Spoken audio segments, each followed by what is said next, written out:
नमस्कार साथियों, स्वागत है आपका सिविल लक्ष्य एकेडमी के Chhattisgarh daily current affairs programme में। आज हम देखेंगे 15 से 17 दिसंबर 2021 के डेली करंट अफेयर्स के प्रश्न जो आपके एग्ज़ाम में आ सकते हैं।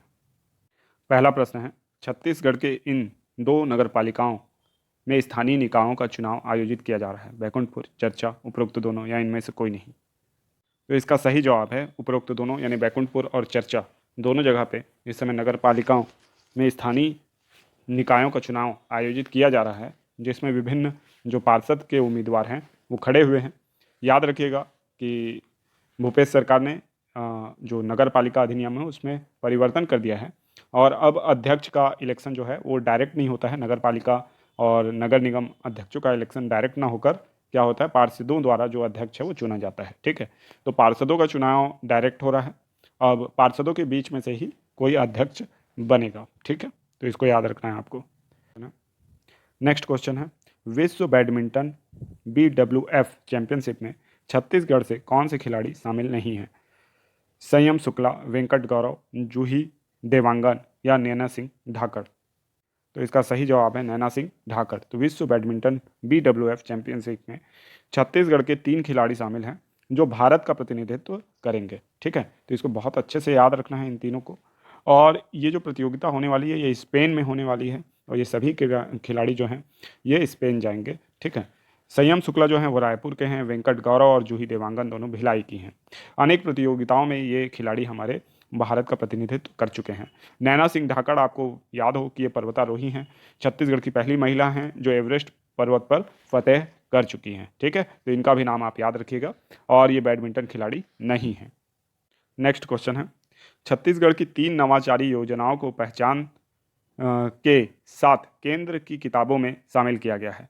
निम्न में से कौन सी योजना इसमें शामिल नहीं है? गोधन न्याय योजना, बुल्टू के बोल, DGP सखी या इनमें से कोई नहीं। तो इसका सही जवाब है इनमें से कोई नहीं। सॉरी। नेक्स्ट क्वेश्चन है, देश भर में हेल्थ एंड वेलनेस सेंटर के माध्यम से सर्वाधिक हेल्थ ID बनाने में किस राज्य को सम्मानित किया गया है? छत्तीसगढ़, मध्य प्रदेश, झारखंड या उत्तर प्रदेश। तो इसका सही जवाब है छत्तीसगढ़। छत्तीसगढ़ को हेल्थ एंड वेलनेस सेंटर के माध्यम से सर्वाधिक हेल्थ ID बनाने के मामले में सम्मानित किया गया है। सॉरी, मेरा गला थोड़ा सा ख़राब है इसलिए वीडियो भी कंटिन्यू नहीं बन पा रहा है और थोड़ी सी अगर डिस्टर्बेंस होगा तो उसको आप माफ़ कीजिएगा।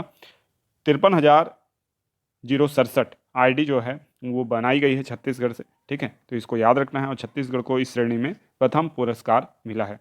सेकंड पुरस्कार इस श्रेणी में MP को मिला है और तीसरा स्थान इसमें ओडिशा का रहा है।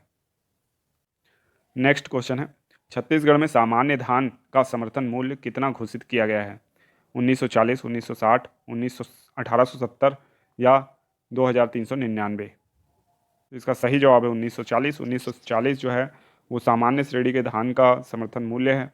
1960 जो है A श्रेणी के धान का समर्थन मूल्य है। 1870 जो है वो आपका मक्का का समर्थन मूल्य है। जबकि धान उपार्जन केंद्रों की संख्या छत्तीसगढ़ में अभी 2399 है जिनके माध्यम से धान खरीदा जा रहा है। ठीक है, तो इनको भी आपको याद रखना है। नेक्स्ट क्वेश्चन है, किस कृषि विज्ञान केंद्र को सर्वश्रेष्ठ शोध पुरस्कार 2021 से सम्मानित किया गया है? सरगुजा, कोरिया, दंतेवाड़ा या बस्तर। तो इसका सही जवाब है कोरिया। कोरिया जिले के कृषि विज्ञान केंद्र को सर्वश्रेष्ठ शोध पुरस्कार 2021 से सम्मानित किया गया है।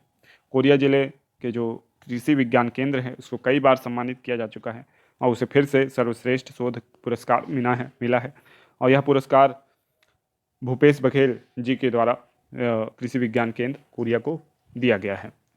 इससे पहले भी कृषि विज्ञान केंद्र कोरबा अपने अभिनव प्रयत्नों के लिए जो है न्यूज़ में आता रहा है और जो कृषि विज्ञान केंद्र कोरिया है इसके द्वारा जो सिंचाई की नई तकनीक, उन्नत बीजों का विकास और खाद का सही प्रयोग, इस तरह के जो चीज़ें हैं उसको किया जा रहा है। आदिवासियों को शिक्षित किया जा रहा है कि किस तरीके से बेहतर कृषि और बेहतर उपज वो प्राप्त कर सकते हैं।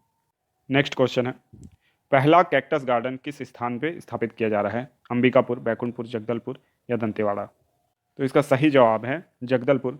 जगदलपुर के लामनी पार्क में पहला कैक्टस गार्डन स्थापित किया जा रहा है। इस बात को भी आपको याद रखना है।